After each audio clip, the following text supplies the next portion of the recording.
வணக்கம். ஜெம் துளிகள். வடகிழக்கு மாநிலங்களில் 10ஆம் வகுப்பு வரை இந்தியை கட்டாய பாடமாக்குவதற்கான மத்திய அரசின் முடிவிற்கு மாணவர்கள் அமைப்பினர் எதிர்ப்பு தெரிவித்துள்ளனர். தலைநகர் புதுடெல்லியில் ஏப்ரல் 7ஆம் தேதியன்று நாடாளுமன்ற அலுவல் மொழிக்குழு கூட்டம் நடைபெற்றது. அப்போது பேசிய மத்திய உள்துறை அமைச்சர் அமித் ஷா, அனைத்து வடகிழக்கு மாநிலங்களும் அங்குள்ள பள்ளிகளில் 10ஆம் வகுப்பு வரை இந்தி மொழியை கட்டாயமாக்க ஒப்புக்கொண்டுள்ளதாக கூறினார்.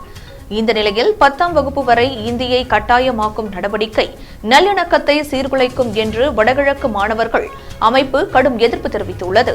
இதையடுத்து 8 மாணவர் சங்கங்களின் கூட்டமைப்பான வடகிழக்கு மாணவர்கள் அமைப்பு தங்களது கடும் எதிர்ப்பை உள்துறை மந்திரி அமித் ஷாவுக்கு கடிதம் மூலமாக தெரிவித்துள்ளனர்.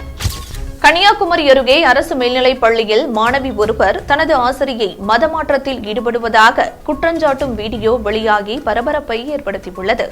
கன்னியாகுமரி மாவட்டம் கண்ணாட்டு விளை பகுதியில் அமைந்துள்ள அரசு மேல்நிலைப் பள்ளியில் சுற்றுவட்டார பகுதிகளைச் சேர்ந்த 300க்கும் மேற்பட்ட மாணவ மாணவிகள் படித்து வருகின்றனர். இந்நிலையில் பள்ளியில் தையல் கலை ஆசிரியராக பணியாற்றும் ஆசிரியை தையல் வகுப்புக்கு வரும் இந்து மத மாணவிகளிடம் இந்து மத கடவுள்களை அவதூறாக பேசியதாக கூறப்படுகிறது. மேலும் கிறிஸ்தவ மத பிரார்த்தனைகளை சொல்லி பிரார்த்தனை செய்ய வற்புறுத்துவதாக குற்றச்சாட்டுகள் எழுந்தன. இதனையடுத்து மாணவிகள் உடனடியாக தங்கள் பெற்றோருக்கு தகவல் அளித்துள்ளனர். அதனைத் தொடர்ந்து புகாரின் பேரில் காவல்துறையினர் விசாரணை மேற்கொண்டதில் மாணவிகள் ஆசிரியையின் நடவடிக்கை குறித்த குற்றச்சாட்டை அடுக்கினர். இந்நிலையில் தலைமை ஆசிரியர் முன் போலீசார் மாணவி ஒருவரிடம் விசாரணை நடத்தும் வீடியோ சமூக வலைதளங்களில் பரவி வைரலாகி வருகிறது. இந்த சம்பவம் தொடர்பாக சம்பந்தப்பட்ட ஆசிரியை மீது துறை ரீதியான நடவடிக்கை எடுக்கப்பட்டுள்ளது. சென்னை கலைவாணர் அரங்கில் மேயர்கள், துணை மேயர்கள், நகராட்சி தலைவர்களுக்கு பயிற்சி வகுப்புகள் நடைபெற்றது. நடந்து முடிந்த நகர்ப்புற உள்ளாட்சி தேர்தலுக்கு பிறகு தேர்ந்தெடுக்கப்பட்ட மாநகராட்சி மேயர்கள், நகராட்சி தலைவர்கள் கடந்த 2 நாட்களுக்கு முன்பு மாமன்ற கூட்டத்தை நடத்தினர்.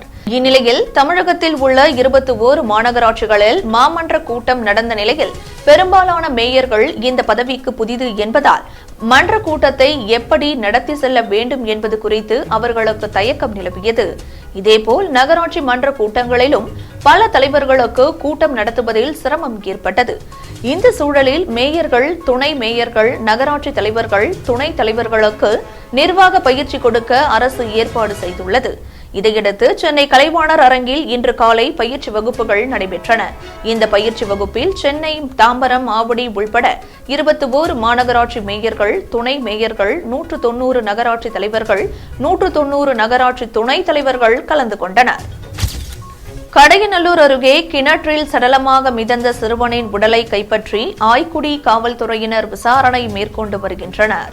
தென்காசி மாவட்டம் கடையநல்லூர் அருகே ஆய்க்குடி பகுதி அழகு நாச்சியம்மன் கோயில் தெருவைச் சேர்ந்த தச்சுவேலை செய்து வரும் மீனாட்சி சுந்தரம் என்பவருக்கு 2 மகன்கள் உள்ளனர். இந்நிலையில் நேற்று 17 வயது மூத்த மகன் அருண்குமார் கபடி போட்டிக்கு செல்வது குறித்து தந்தை மறுப்பு தெரிவித்ததாகவும், இதையடுத்து சிறுவனை காணவில்லை எனவும் கூறப்படுகிறது.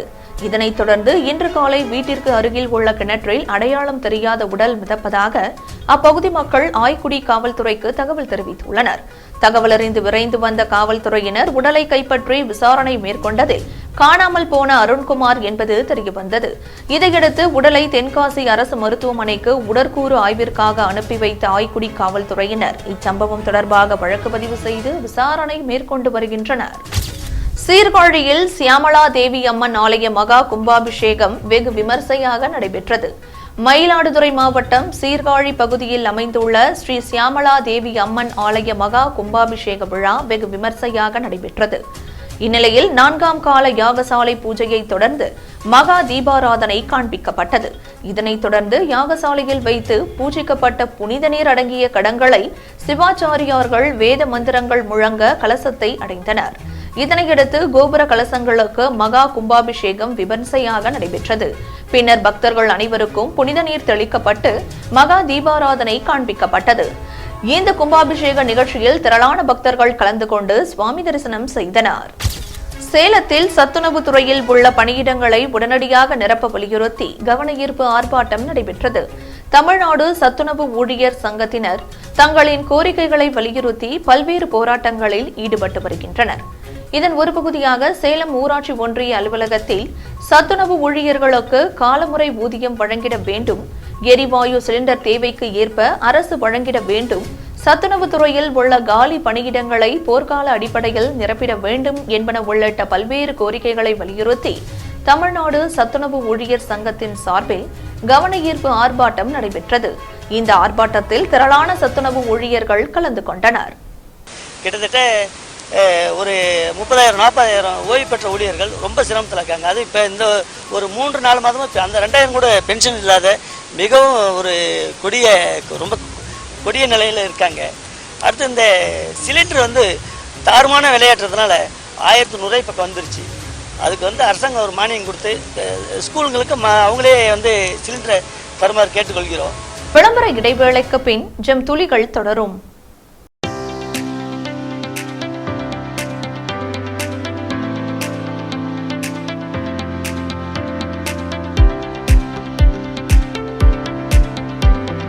அக்ஷயா கேட்டரிங் சர்வீஸ் உயர்தரமான முறையில் சமையல் செய்து மக்களின் நன்மதிப்பையும் பெயர் ஆதரவையும் பெற்று வரும் அக்ஷயா கேட்டரிங் சர்வீஸ் திருமணம், சீமந்தம், கிரகப்பிரவேசம், மஞ்சள் நீராட்டு விழா, பிறந்தநாள் விழா, காதணி விழா போன்ற உங்கள் இல்லத்தில் நடைபெறும் அனைத்து சுப நிகழ்ச்சிகளுக்கும் சுவையான முறையில் டிஃபன் மற்றும் சாப்பாடு வகைகள் நியாயமான விலையில் உங்கள் உறவினர்கள் மற்றும் நண்பர்கள் பாராட்டும் வகையில் தயார் செய்து உங்கள் இல்லத்திற்கு வந்து சர்வீஸ் செய்து தருகிறோம்.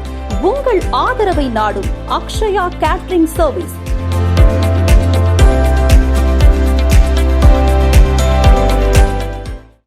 ஜெம் துளிகள் தொடர்கின்றன. குடியாத்தம் KMG கல்லூரியில் மாணவ மாணவிகளுக்கு ஊக்கப்படுத்தும் வகையில் பயிலரங்கம் நடைபெற்றது. வேலூர் மாவட்டம் குடியாத்தம் பகுதியில் உள்ள KMG கல்லூரியில் மாணவ மாணவிகளுக்கு கல்வி வளர்ச்சி ஊக்கம் மற்றும் தேர்வின் கடைபிடித்தல் குறித்து பயிலரங்கம் நடைபெற்றது. இதில் சிறப்பு விருந்தினராக திருவள்ளுவர் பல்கலைக்கழகத்தின் ஆட்சிமன்ற குழு உறுப்பினர் ராஜேந்திரன் மற்றும் மாவட்ட முதன்மை கல்வி அலுவலர் முனுசாமி கலந்து கொண்டு குத்துவிளக்கு ஏற்றி வைத்து மாணவ மாணவிகளுக்கு கல்வி விழிப்புணர்வு குறித்து பயிலரங்கம் நடைபெற்றது. இதனைத் தொடர்ந்து கல்வி வளர்ச்சி ஊக்கம், ஒழுக்கம் உள்ளிட்டவை குறித்து சிறப்புரையாற்றினர். இந்நிகழ்ச்சியில் குடியாத்தம் நகரில் உள்ள அரசு நிதியுதவி பெறும் சுமார் 12 பள்ளிகளைச் சேர்ந்த 3000த்திற்கும் மேற்பட்ட இருபால் மாணவர்கள் கலந்து கொண்டனர். குடியாத்தம் அடுத்த கூடநகரம் அரசு சிறப்பு மனுநீதி நாள் முகாமில் வருவாய் கோட்டாட்சியர் தனஞ்சயன் கலந்து கொண்டார். வேலூர் மாவட்டம் குடியாத்தம் அடுத்த கூடநகரம் கிராமத்தில் அரசின் சிறப்பு மனுநீதி நாள் முகாம் அரசு பள்ளியில் நடைபெற்றது. இதில் குடியாத்தம் வருவாய் கோட்டாட்சியர் தனஞ்சயன் கலந்து கொண்டு அரசின் திட்டங்கள் குறித்து பேசினார். இதனைத் தொடர்ந்து முதியோர் உதவித்தொகை, இலவச வீட்டு மனை பட்டா, கல்வி உதவித்தொகை மற்றும் விவசாயிகளுக்கான உபகரணங்கள் உள்ளிட்டவை வழங்கினார்.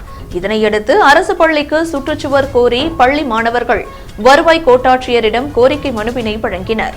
இந்நிகழ்ச்சியில் குடியாத்தம் தாசில்தார் லலிதா, பஞ்சாயத்து தலைவர் குமரன் மற்றும் அரசு அதிகாரிகள் உள்ளிட்ட பலர் கலந்து கொண்டனர். புதுச்சேரியில் அரசு ஊழியர் சம்மேளனத்தினர் பல்வேறு கோரிக்கைகளை வலியுறுத்தி கண்டன ஆர்ப்பாட்டத்தில் ஈடுபட்டனர். புதுச்சேரி அரசு ஊழியர் சங்கங்களின் சம்மேளனம் சார்பில் மின்துறை தலைமை அலுவலகம் முன்பு ஆர்ப்பாட்டம் நடைபெற்றது. இந்த ஆர்ப்பாட்டத்திற்கு சம்மேளன தலைவர் ரவிச்சந்திரன் தலைமை தாங்கினார். இதில் கௌரவ தலைவர் பாலமோகனன், ஆலோசகர் சீதாராமன், பொதுச் செயலாளர் ராதாகிருஷ்ணன், அமைப்பு செயலாளர்கள் முனுசாமி, ஆனந்த கணபதி, சிவஞானம் உள்பட பலர் கலந்து கொண்டனர்.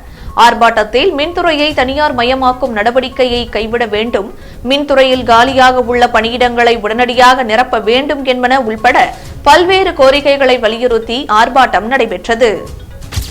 வள்ளுவர் கோட்டம் சாலையில் தேமுதிக சார்பாக அனைத்து விலை உயர்வை கண்டித்து மாபெரும் கண்டன ஆர்ப்பாட்டம் நடைபெற்றது. சென்னை வள்ளுவர் கோட்டத்தில் தேமுதிக சார்பாக அனைத்து விலை உயர்வை கண்டித்து மாபெரும் கண்டன ஆர்ப்பாட்டம் நடைபெற்றது. அப்போது செய்தியாளர்களை சந்தித்த தேமுதிக பிரேமலதா விஜயகாந்த், மத்திய அரசு பெட்ரோல் டீசல் உயர்வு, டோல்கேட் மற்றும் மாநில அரசு அத்தியாவசிய பொருள் விலை உயர்வு ஆகியவற்றை மத்திய அரசு மற்றும் மாநில அரசு திரும்ப பெற வேண்டும் என கோரிக்கை விடுத்துள்ளார். தொடர்ந்து பேசிய அவர், தமிழகத்தில் பெண்களுக்கு எதிராக நடைபெற்று வரும் பல வன்கொடுமைகளை தமிழக அரசு இரும்பு கரம் கொண்டு தடுக்க வேண்டும் எனவும், மீனவர்கள் கடலுக்கு செல்லும் போது எந்தவித பாதுகாப்பும் இல்லை என்றும் குற்றம் சாட்டினார். மேட்டூர் அருகே பொதுமக்களுக்கு போதைப் பொருட்கள் தடுப்பு பற்றிய விழிப்புணர்வு நிகழ்ச்சி நடைபெற்றது.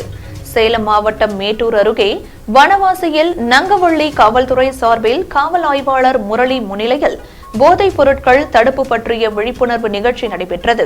இந்நிகழ்ச்சியில் நங்கவள்ளி ஒன்றியத்திற்கு உட்பட்ட பகுதிகளில் இருந்து ஊர் பொதுமக்கள் மற்றும் இளைஞர்கள் சுமார் 200க்கும் மேற்பட்டவர்கள் கலந்து கொண்டனர். இதில் காவல் ஆய்வாளர் முரளி, நங்கவள்ளி காவல் உதவி ஆய்வாளர் உதயகுமார் மற்றும் நங்கவள்ளி பேரூராட்சி தலைவர் மாணிக்கவேல் ஆகியோர் தலைமையில் போதைப் பொருட்களை பற்றியும் அதன் பக்க விளைவுகள் பற்றியும் பொதுமக்களிடம் விளக்கி சிறப்புரையாற்றினர்.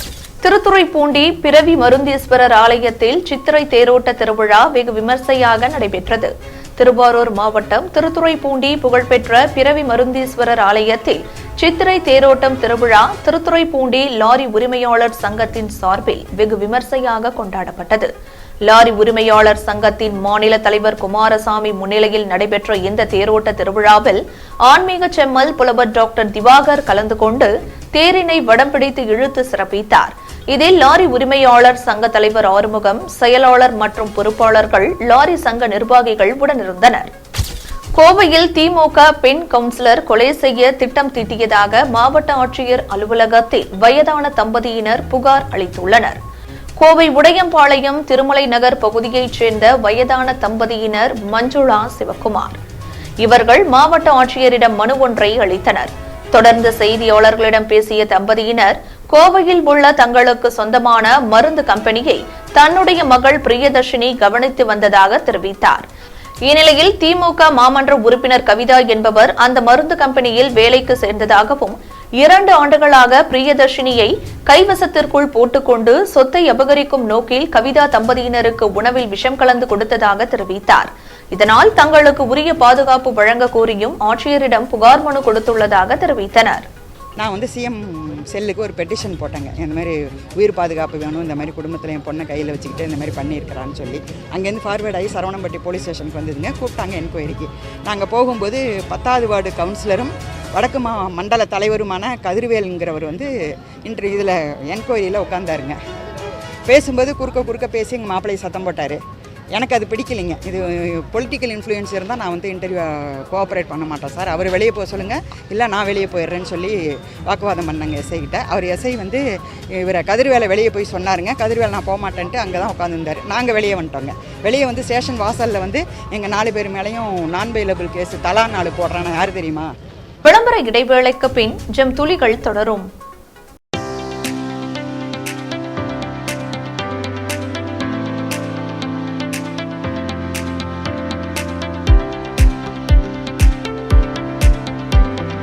அக்ஷயா கேட்டரிங் சர்வீஸ் உயர்தரமான முறையில் சமையல் செய்து மக்களின் நன்மதிப்பையும் பெயர் ஆதரவையும் பெற்று வரும் அக்ஷயா கேட்டரிங் சர்வீஸ் திருமணம், சீமந்தம், கிரகப்பிரவேசம், மஞ்சள் நீராட்டு விழா, பிறந்த நாள் விழா, காதணி விழா போன்ற உங்கள் இல்லத்தில் நடைபெறும் அனைத்து சுப நிகழ்ச்சிகளுக்கும் சுவையான முறையில் டிஃபன் மற்றும் சாப்பாடு வகைகள் நியாயமான விலையில் உங்கள் உறவினர்கள் மற்றும் நண்பர்கள் பாராட்டும் வகையில் தயார் செய்து உங்கள் இல்லத்திற்கு வந்து சர்வீஸ் செய்து தருகிறோம்.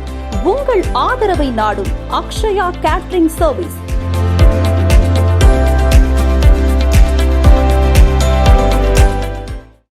ஜெம் துளிகள் தொடர்கின்றன. குடியாத்தத்தில் பழமை வாய்ந்த பள்ளிவாசலில் நோன்பு திறக்கும் நிகழ்ச்சியில் உலக மக்கள் அனைவரும் நோய் நொடியின்றி வாழ சிறப்பு தொழுகை மற்றும் துவா நடைபெற்றது. வேலூர் மாவட்டம் குடியாத்தம் நகரில் பழமை வாய்ந்த சுண்ணாம்பேட்டை பள்ளிவாசலில் 9வது நோன்பு திறக்கும் நிகழ்ச்சி வெகு விமர்சையாக நடைபெற்றது. இதில் பெரியவர்கள் முதல் சிறார்கள் வரை ஆர்வத்துடன் நோன்பு கடைபிடித்து மாலையில் நோன்பு திறக்கும் நிகழ்ச்சி நடைபெற்றது. இதனைத் தொடர்ந்து உலக அமைதி, ஒற்றுமை மற்றும் அனைவரும் நோய் நொடியின்றி நலமுடன் வாழ சிறப்பு தொழுகை மற்றும் துவா நடைபெற்றது. அதேபோல் குடியாத்தம் நகரில் உள்ள 30க்கும் மேற்பட்ட பள்ளிவாசல்களில் நோன்பு திறப்பு நிகழ்ச்சி நடைபெற்றது. இந்நிகழ்ச்சியில் இஸ்லாமியர்கள் ஏராளமானோர் பங்கேற்றனர். செங்குன்றம் அடுத்த புள்ளிலைன் ஊராட்சியில் அமிர்த துளி சுகாதார நடைப்பயணம் நிகழ்ச்சி நடைபெற்றது. சென்னை செங்குன்றம் அடுத்த புள்ளிலையன் ஊராட்சியில் ஊரக வளர்ச்சித்துறை, தூய்மை பாரத இயக்கம் மற்றும் நீர் மேலாண்மை இயக்கம் சார்பில் அமிர்த துளி சுகாதார நடைப்பயணம் நிகழ்ச்சி ஊராட்சி மன்ற தலைவர் வழக்கறிஞர் தமிழ்ச்செல்வி ரமேஷ் தலைமையில் நடைபெற்றது. சமூக சேவகர் ரமேஷ் மற்றும் வட்டார வளர்ச்சி துணை அலுவலர் இந்திரா காந்தி ஆகியோர் கலந்து கொண்டு முன்னிலை வகித்தனர். சிறப்பு விருந்தினராக புழல் வட்டார வளர்ச்சி அலுவலர் மம்மு கலந்து கொண்டு அமிர்த துளி சுகாதார நடைப்பயணத்தை தொடங்கி வைத்தார். பின்னர் ஊராட்சியில் உள்ள முக்கிய வீதிகள் வழியாக ஊர்வலமாக சென்று குடிநீர் பயன்பாடு மற்றும் கழிவுநீரை மறு சுழற்சி செய்தல் குறித்து பொதுமக்களிடையே விழிப்புணர்வு ஏற்படுத்தி உறுதிமொழி ஏற்றனர். இந்நிகழ்ச்சியில் வட்டார சுகாதார ஒருங்கிணைப்பாளர் அம்மு ஆனந்தி, ஊராட்சி செயலர் பொன்னையன், வறுமை ஒழிப்பு உறுப்பினர்கள், மகளிர் சுய உதவிக்குழு உறுப்பினர்கள் மற்றும் பொதுமக்கள் என பலர் கலந்து கொண்டனர். குடியாத்தம் உள்ளிட்ட பல்வேறு பகுதிகளில் இருசக்கர வாகனங்களை திருடிய 3 பேரை கைது செய்து 8 இருசக்கர வாகனங்கள் காவல்துறையினர் பறிமுதல் செய்துள்ளனர். வேலூர் மாவட்டம் குடியாத்தம் மற்றும் அதனை சுற்றியுள்ள பல்வேறு பகுதிகளில் தொடர் இருசக்கர வாகனங்கள் திருடப்பட்டு வந்தது. இந்நிலையில் சிசிடிவி காட்சிகளை கொண்டு இருசக்கர வாகன திருடர்களை காவல்துறையினர் வலைவீசி தேடி வந்தனர். இதனைத் தொடர்ந்து குடியாத்தம் சித்தூர் கேட் சாலையில் குற்றப்பிரிவு காவல்துறையினர் தீவிர வாகன தணிக்கையில் ஈடுபட்டனர். அப்போது அந்த வழியாக இருசக்கர வாகனம் ஓட்டி வந்த வாலிபரை சந்தேகத்தின் பேரில் பிடித்து விசாரணை மேற்கொண்டதில் அந்த நபர் மோர்தானா கிராமத்தைச் சேர்ந்த அம்பேத்கர் என்பதும் கூட்டாளிகளுடன் சேர்ந்து பல்வேறு பகுதிகளில் தொடர் வாகன திருட்டில் ஈடுபட்டு வந்ததும் தெரியவந்தது. இதையடுத்து விக்ரம் மற்றும் விக்னேஷ் ஆகிய இருவரையும் கைது செய்து அவர்களிடம் இருந்து சுமார் 8 இருசக்கர வாகனங்களை குற்றப்பிரிவு காவல்துறையினர் பறிமுதல் செய்தனர். மேலும் 3 பேரை காவல்துறையினர் கைது செய்தனர். தமிழகத்திலேயே முதன்முறையாக இன ஒற்றுமையை வலியுறுத்தும் வகையில் சென்னையில் உள்ள டாக்டர் எம்ஜிஆர் ஜானகி மகளிர் கலை அறிவியல் கல்லூரி மாணவிகள் தமிழ் மலையாள புத்தாண்டுகளை இணைந்து பல்வேறு கலை நிகழ்ச்சிகளை நடத்தினர். ஏப்ரல் 14ஆம் தேதி தமிழ் புத்தாண்டான சித்திரை மாத பிறப்பும், ஏப்ரல் 15ஆம் தேதி விஷு என்று அழைக்கப்படும் மலையாள புத்தாண்டான மேடம் மாத பிறப்பும் தொடங்குகிறது. இதனையொட்டி சென்னை ராஜா அண்ணாமலைபுரத்தில் உள்ள டாக்டர் எம்ஜிஆர் ஜானகி மகளிர் கலை அறிவியல் கல்லூரி மாணவிகள் தமிழ் மற்றும் மலையாள புத்தாண்டு தினங்களை முன்னிட்டு இரு பண்டிகைகளையும் பாரம்பரிய முறைப்படி ஒன்றாக இணைந்து கொண்டாடி மகிழ்ந்தனர். தமிழகத்திலேயே முதன்முறையாக இக்கல்லூரியில் நடைபெற்ற நிகழ்ச்சியில் 3000த்திற்கும் மேற்பட்ட மாணவிகள் கலந்து கொண்டனர். இக்கல்லூரியில் பயிலும் தமிழ் மற்றும் மலையாள மாணவிகள் தங்களது பாரம்பரிய வழக்கப்படி பட்டுப்புடவை, தாவணி மற்றும் கேரளா கசபு சேலை போன்ற உடைகளை அணிந்து வண்ணமயமாக வருகை புரிந்தனர். இதனைத் தொடர்ந்து தமிழ் பாரம்பரிய கலைகளான தப்பாட்டம், ஒயிலாட்டம், கரகாட்டம் மற்றும் திருவாதிரை களி நடனங்கள் நடைபெற்றன. கல்லூரி மைதானத்தில் தரையில் வண்ண வண்ண பூச்சுகளால் அலங்கரிக்கப்பட்ட கேரளத்தின் முக்கிய அம்சமான பூக்களும் இடம்பெற்றன. இறுதியில் கல்லூரி விரிவுரையாளர் முன்னிலையில் 6 மாணவிகள் கலந்து கொண்ட பட்டிக்காடா பட்டணமா என்ற தலைப்பில் பட்டிமன்றம் நடைபெற்றது. இந்த நிகழ்ச்சி குறித்து கல்லூரி விரிவுரையாளர் மற்றும் மாணவிகள் கூறுகையில், தமிழகம் மற்றும் கேரள மாநிலங்கள் இடையே ஒற்றுமையை வலியுறுத்தி இந்த இரு புத்தாண்டை தாங்கள் சிறப்பாக கொண்டாடியதாகவும், வேற்றுமையில் ஒற்றுமை என்பதே நமது நாட்டினுடைய தாரக மந்திரம் எனவும் அவர்கள் தெரிவித்தனர்.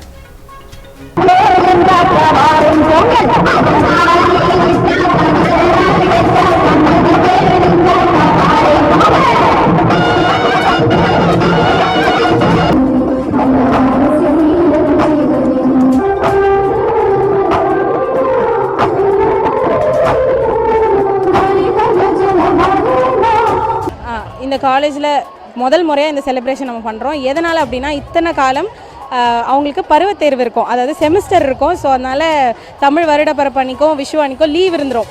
இந்த வாட்டி இவங்க எல்லாருக்குமே ஒரு லக்கு, லீவ் கிடையாது, காலேஜ் இருக்குது. ஸோ இதை எப்படி பிரம்மாண்டமாக செலிப்ரேட் பண்ணோம் அப்படின்னு நாங்கள் பிளான் பண்ணும்போது 2 கல்ச்சரையும் ஒன்றாவே கொண்டாடிடலாம், இதில் என்ன இருக்குது அப்படின்னு சொல்லி பசங்க ஐடியா கொடுத்தாங்க. ஸோ பசங்களுக்கே அந்த ஒரு ஒற்றுமை உணர்வு இருக்குன்ற போது நம்ம எப்படி வேணான்னு சொல்கிறது. ஸோ அதனால் ஓகே நீங்கள் பண்ணுங்கள் அப்படின்னு சொன்னோன்னே விஷுக்கும் சித்திரை திருநாளுக்கும் 2த்துக்கும் சேர்த்து அவங்க செலிப்ரேஷன் ஸ்டார்ட் பண்ணாங்க. அதில் விஷுவை முன்னிட்டு இவங்க எல்லாருமே திருவாதிரை களி அது பெர்ஃபார்ம் பண்ணாங்க. நம்ம தமிழ் கலாச்சாரத்தை வெளிக்காட்டுற மாதிரி பறை, அதுக்கப்புறம் ஒயிலாட்டம், கரகாட்டம், இந்த மாதிரி டான்ஸ் ஃபார்ம்ஸும் இங்கே பசங்க பெர்ஃபார்ம் பண்ணாங்க. என்னோட பேர் மோகனமாலினி. நான் எம்ஜிஆர் ஜானகி காலேஜில் படிக்கிறேன். எங்கள் காலேஜில் ஃபர்ஸ்ட் டைம் எந்த காலேஜ்லையும் செலிப்ரேட் பண்ணலன்னு நினைக்கிறேன். எங்கள் காலேஜில் ஃபர்ஸ்ட் டைம் தமிழ் புத்தாண்டு and plus Kerala new year Vishu ரெண்டுமே சேர்த்து செலிப்ரேட் பண்ணுறோம். எதுக்குன்னா நாங்கள் தமிழ் நியூ இயர் மட்டும் செலிப்ரேட் பண்ணல, விஷுவும் செலிப்ரேட் பண்ணுறோம். எல்லா ஸ்டேட்டையும் ஈக்குவலாக பாருங்கள், எல்லா கேஸ்ட் அண்ட் ரிலீஜன் எந்த சர்ச்சைகளும் நீங்கள் வந்து உருவாக்காதீங்க. இந்த மாதிரி ஈக்குவாலிட்டி பார்த்தா நம்மளை பார்த்து 4-5 பேர் வந்து கற்றுப்பாங்க. ஸோ இந்த ப்ரோக்ராம் நாங்கள் எங்கள் காலேஜில் நடத்துகிற ப்ரோக்ராம் மற்ற காலேஜை பார்த்து நீங்கள் ஸ்கூல்ஸில் கூட நீங்கள் இந்த செலிப்ரேஷன் பண்ணிங்கன்னா ஈக்குவாலிட்டி வந்துட்டு பீப்புளுக்குள்ளே இருக்கிற ஈக்குவாலிட்டி வந்துட்டு வரும். உக்ரைனுக்கு மேலும் 5,000 கோடி ரூபாய் மதிப்பில் ராணுவ உதவி வழங்க அமெரிக்கா திட்டமிட்டுள்ளதாக தகவல் வெளியாகியுள்ளது. உக்ரைன் மீது ரஷ்யா 49வது நாளாக போர் தொடுத்து வரும் நிலையில் போரை முடிவுக்கு கொண்டுவர பல நாடுகள் முயற்சித்த போதும் அந்த முயற்சிகள் தோல்வியிலேயே முடிந்து வருகின்றது. உக்ரைன் தலைநகர் கீவ், மரியுபோல், கார்கிவ், கார்சன் உள்பட பல்வேறு நகரங்களில் ரஷ்ய படைகள் தொடர்ந்து தாக்குதல் நடத்தி வரும் நிலையில் ரஷ்ய படைகளின் தாக்குதலுக்கு உக்ரைன் ராணுவமும் பதிலடி கொடுத்து வருகின்றது. இந்த போரில் உக்ரைனுக்கு அமெரிக்கா மற்றும் ஐரோப்பிய நாடுகள் ராணுவ ஆயுதங்கள், தளவாடங்கள் உள்ளிட்ட பல்வேறு உதவிகளை வழங்கி வருகிறது.